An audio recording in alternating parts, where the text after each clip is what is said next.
இறைவன் யார்? இது மிகவும் நல்ல ஒரு கேள்வி. இதற்கு பலதரப்பட்ட பதில்கள் உள்ளன. சில மக்கள் கடவுள் என்று ஒருவர் கிடையாது என கூறுகின்றனர். இந்த கேள்விக்கு நீங்கள் அளிக்கும் பதில் மற்ற மக்களை நீங்கள் எவ்வாறு நடத்தப் போகிறீர்கள் என்பதையும் உங்கள் நித்தியத்தை எங்கு செலவிடப் போகிறீர்கள் என்பதையும் நிர்ணயிக்கிறது.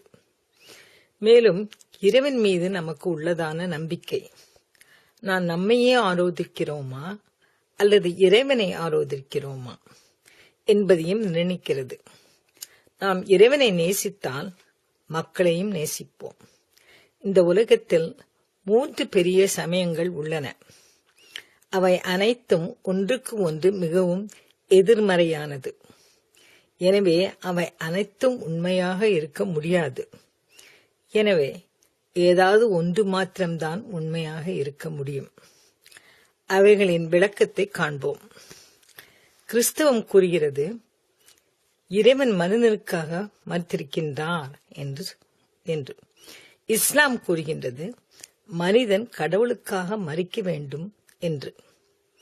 இந்து மதம் கூறுகின்றது, நீங்கள் யாரை கடவுளாக உங்கள் மனதில் எண்ணுகிறீர்களோ அவர்தான் கடவுள் என்று. கிறிஸ்தவம் கூறுகின்றது, இறைவன் மனிதனை படைத்தார் என்று. இஸ்லாம் சுய ஆராதனை, இந்து மதம் சுய ஆராதனை, கிறிஸ்தவம் கடவுளின் கிருபை. சுய ஆராதனையினால் தேவனின் கிருபையை பெற்றுக்கொள்ள முடியாது. தேவனால் நமக்கு கிருபை இலவசமாக கொடுக்கப்பட்டதாகும். கிருபையினாலே விசுவாசத்தை கொண்டு ரட்சிக்கப்பட்டீர்கள். இது உங்களால் உண்டானது அல்ல. எபேசியர் 2:8 பார்க்க.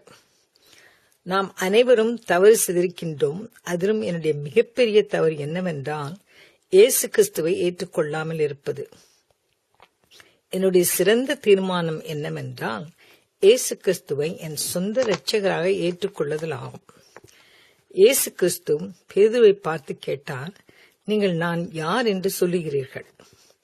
மத்தேயு 16:16 பார்க்கவும்.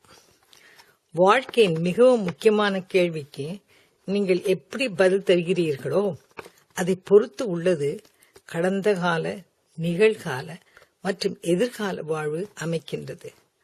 அவரை யார் என்று நீங்கள் கூறுகிறீர்கள்?